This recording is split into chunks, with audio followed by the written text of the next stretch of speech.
उद्धव तुझे वह सुख को पतो ही नहीं है, तो को मालूम ही नहीं है वो सुख कैसो है। जब है सुरत व आध है वह सुख की, जो ब्रज के अंदर मैंने सुख लिया, जो मेरी जशोदा मैया ने मुझको सुख दिया, जो मेरे नंद बाबा ने मुझको सुख दिया, वह सुख की बार बार याद आ रहे, वह मेरे लिए दिन रात बेचैन रहे। जब तक मैं भोजन नहीं करे हो, मेरी मैया मेरे बिना भोजन नहीं करेगी। वहां के पशु पक्षी तक मोते प्रेम करे, मोते नहीं करे, वो बार बार उनकी याद आ रही। उद्धव जी बृहस्पति जी के शिष्य थे, ज्ञानी थे, निर्गुण ब्रह्म उपासक थे। वो वेदांतों की बात कहने लगे कि देखो भैया कृष्ण, ये जीवन को मिलवो बिछड़वो सब प्रारब्ध अधीन हो, कोई सुख दुख नहीं हो, ये केवल मन को सुख दुख हो, इतने कुछ नहीं हो, तुम सब भूल जाओ। देखो इन सब बातों से दुख भरे है, तुम याद मत करो, दुख नहीं आवेगी। भगवान कहने लगे कि इसके हृदय में प्रेम नहीं है, इसलिए प्रेम के दर्द को नहीं जानता, प्रेम के कष्ट को नहीं जानता, प्रेम के दुख को नहीं जानता है। और भगवान विचार करने लगे कि है तो ये मेरा प्रेमी, है तो मेरा ये भक्त, परंतु ये निर्गुण ब्रह्म के चक्कर में है, इसको सगुण ब्रह्म की भक्ति के आनंद का मालूम ही नहीं है।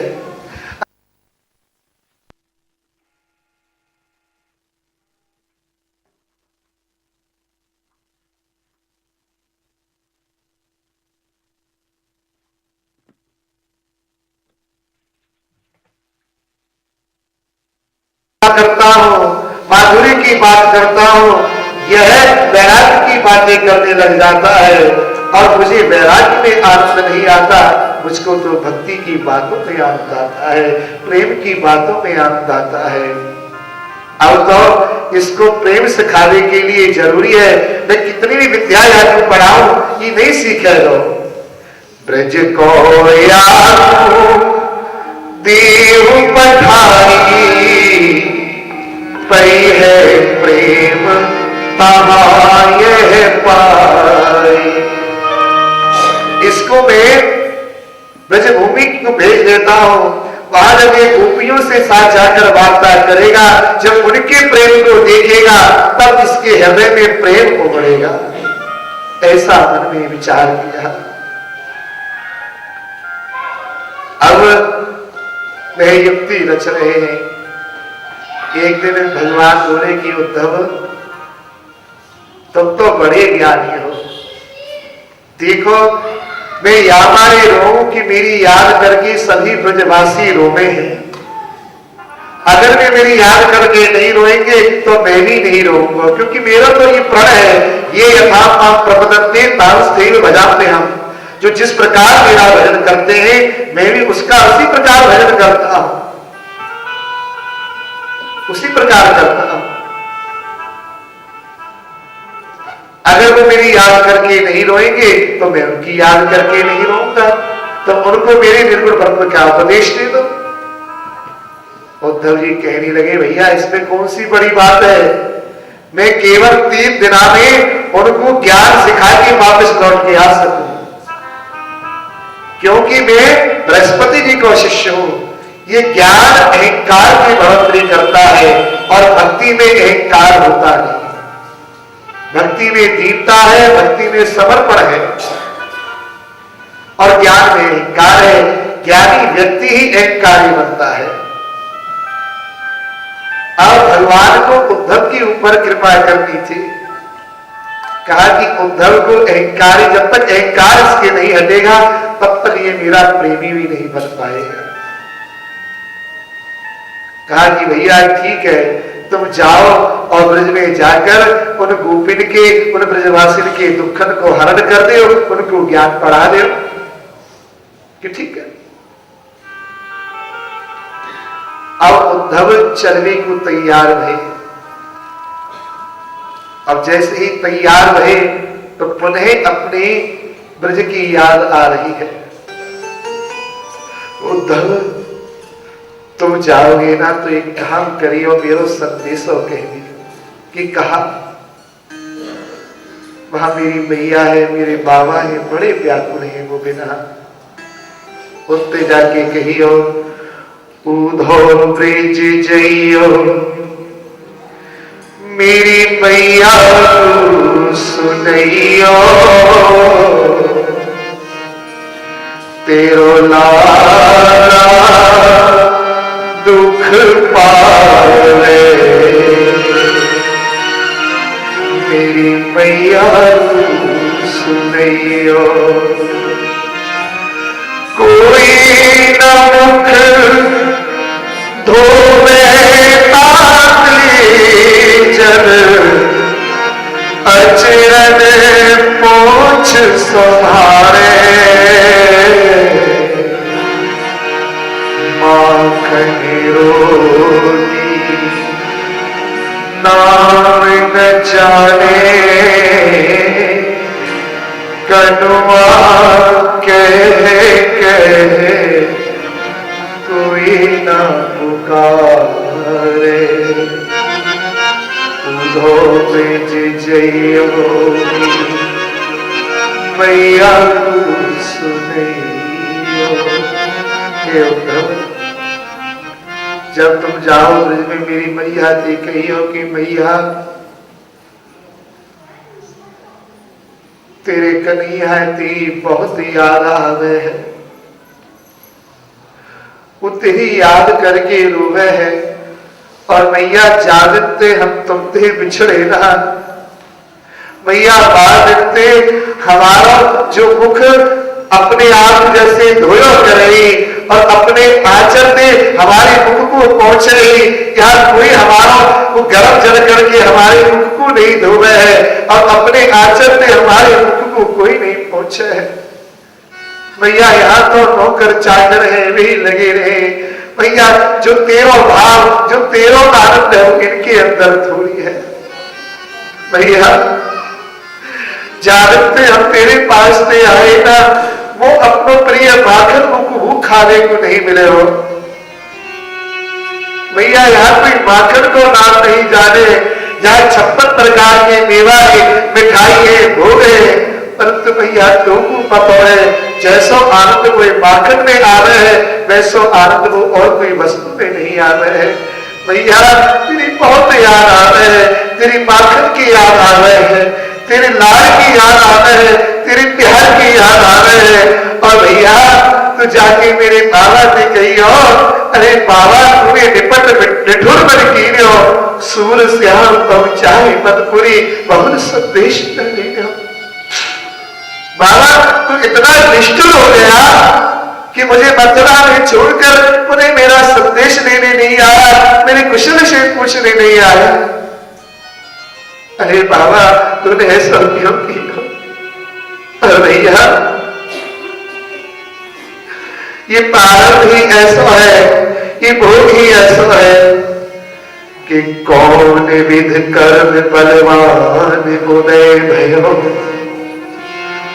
छाछ छछिया के ब्रज भावनी को भात है।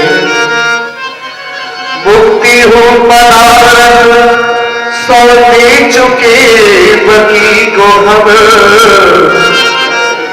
गए जननी को कहा यादें पछतात है कि मेरे पास मुक्ति थी, जो मुझसे अत्यधिक स्नेह करता, अत्यधिक प्रेम करता, मैं उसको मुक्ति दे देता, परंतु वह मुक्ति तो मेरे पुत्रा को दे दी। अब अपनी यशोदा भैया को भी कहा हो, मैं यहां पे पछताऊं। जाके कहियो तो ब्रज जाइयो मेरे भैया के कहियो कि जाको इन बार है तो विदेश भग जाता है। भैया जाके ऊपर ऋण बढ़े ना सो विदेश में भग जाए।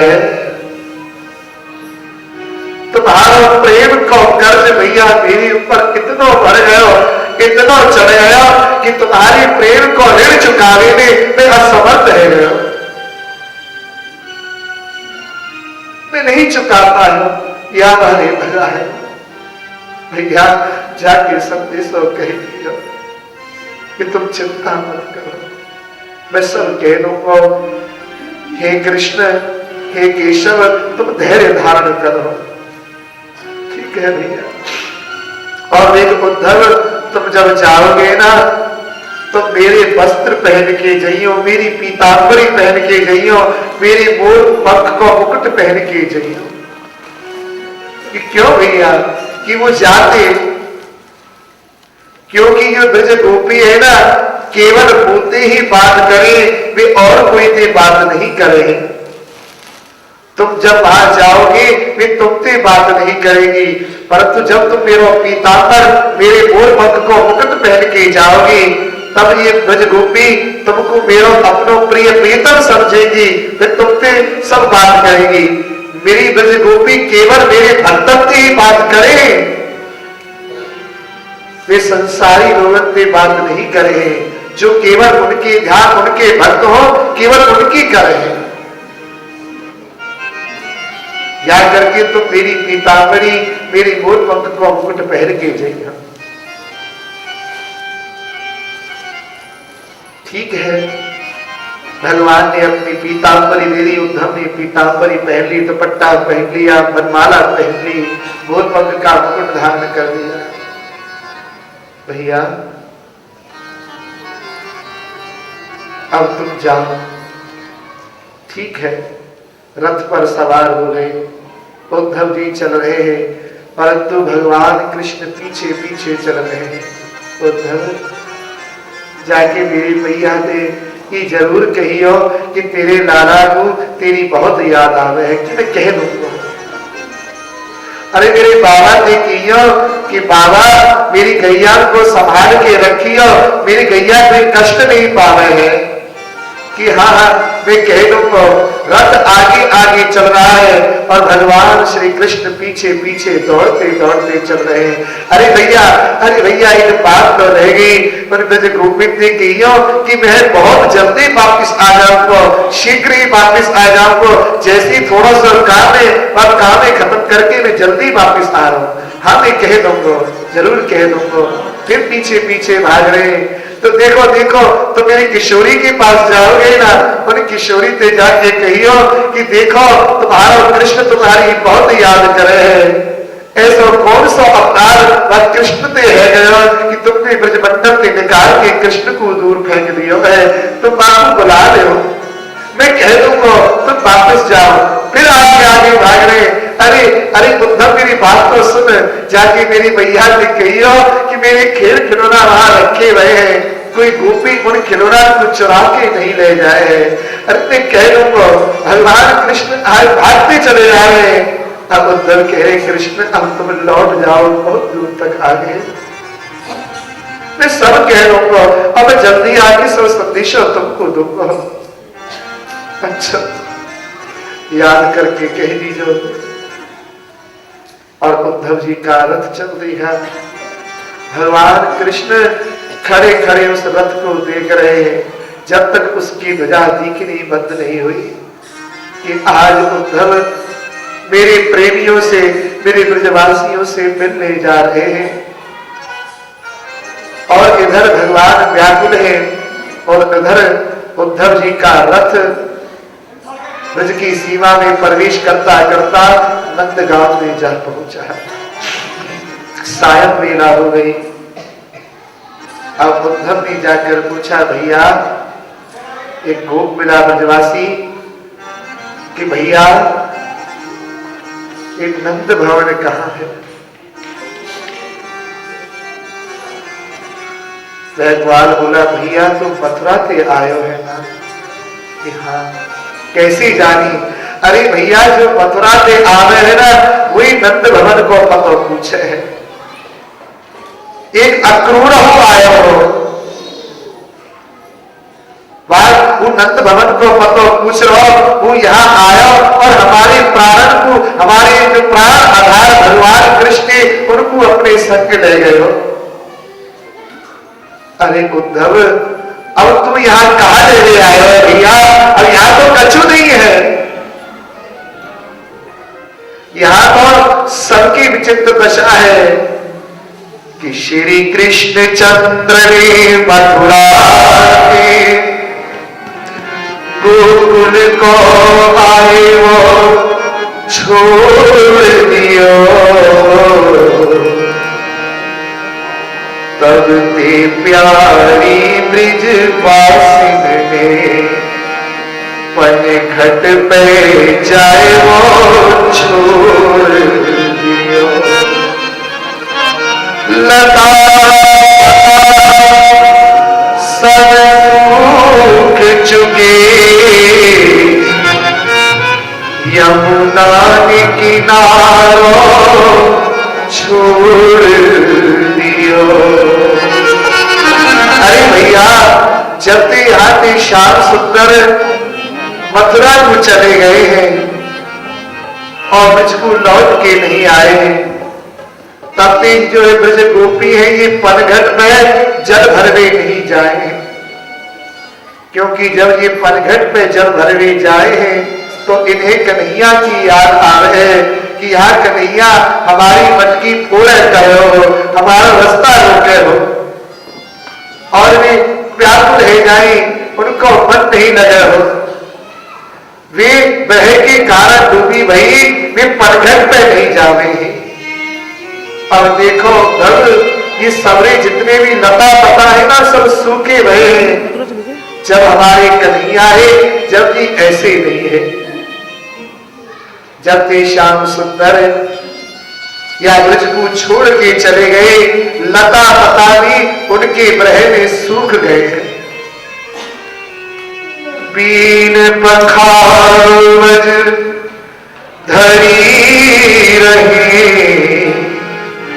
मुरली को बजाए वो छोड़ दियो।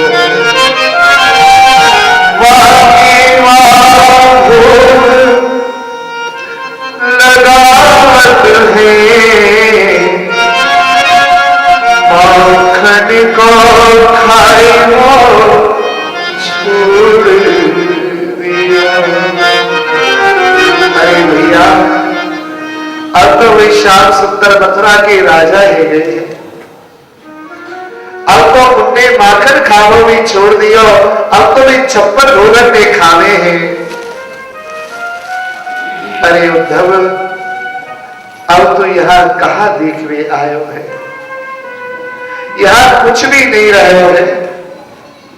सब ब्रजवासी उनके ब्रह में डूबे रहे, कोई कहीं गाय को चराने नहीं जावे है, और देख ये गैया भी अब वन को चरवे नहीं जाए हैं, बस थोड़ी दूर निकले और बैठ जाए और आंख बंद करके केवल कृष्ण की याद करके रोती रहे। उनते जाके कहियो कि अरे श्याम सुंदर, अतिकृष गात भई तुम बिन ये परम दुखारी गाय, तुम बिन ये गाय भी एकदम सूख कर काटा हो गई है। अरे भैया, यहां ब्रज के अंदर केवल अब सबकी आंखन में आंसू है। देखो उद्धव, तुम इन पक्षियों को देखो, अब ये कलरव नहीं कर रहे, केवल आंखन से नीर बहाते रहे, टकटकी लगा के देखते रहे कि हमारे श्याम सुंदर लौट के आ रहे होंगे, लौट के आ रहे होंगे।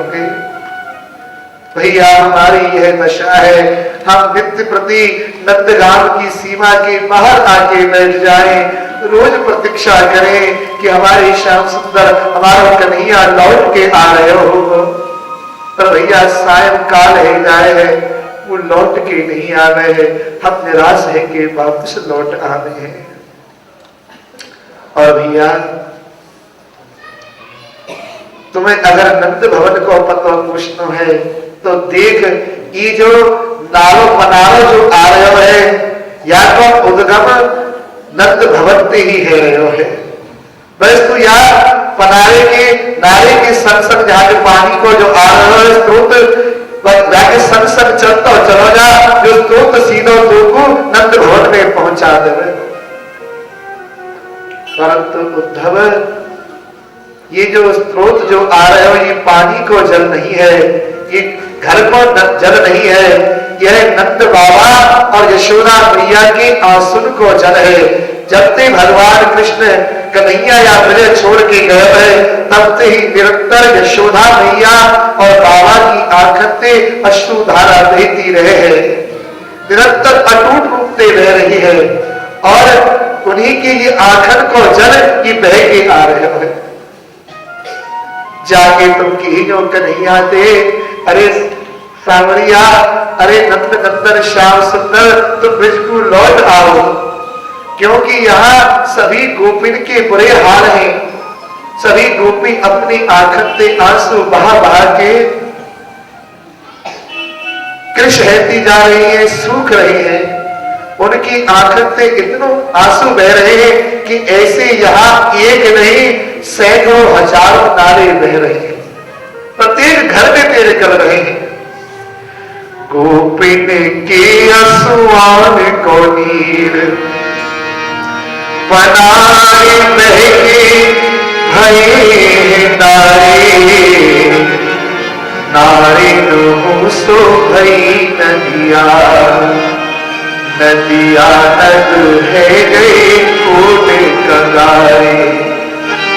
वेग चलो तो चलो ब्रज को, कवि तोष कहे ब्रज चक्र दुलारे।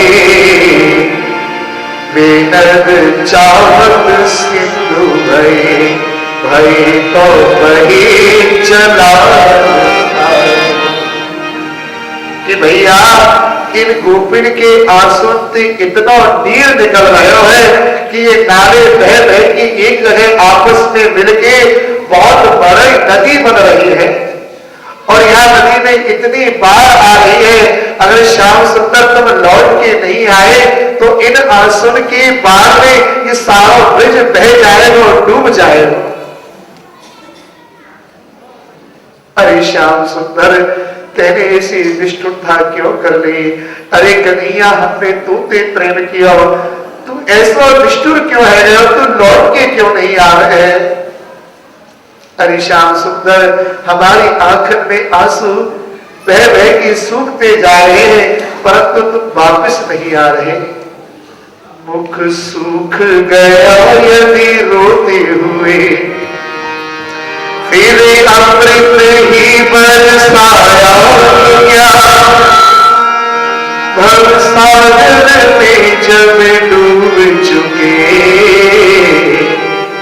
तब नाविक नाव को लाया तो क्या?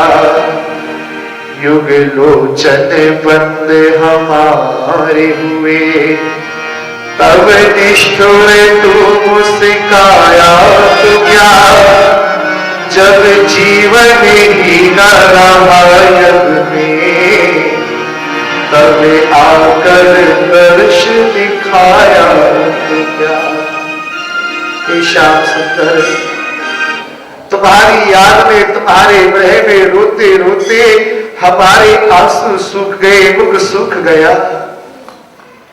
जब हमारा मुख सूख गया, फिर तुमने आकर अमृत बरसाया, तो फिर क्या लाभ हुआ? श्याम सुंदर, हम इस भव सागर में डूबे जा रहे हैं। अगर हम भव सागर में डूब ही जाएंगे, फिर तुम इस नाव को लेकर आओगे, तब क्या फायदा? श्याम सुंदर, हमारे ये नेत्र केवल आपकी वापसी की, कि आप लौट कर आए, आपके दर्शन की लालसा में दिन रात व्यथित रहते हैं, तड़पते रहते हैं।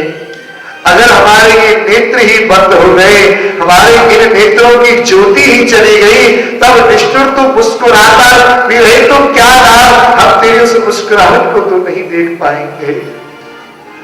अरे श्याम सुंदर, अगर तू लौट कर भी आया और तब हमारे प्राण निकल गए, तब तुम्हारा लौट के आने का क्या लाभ?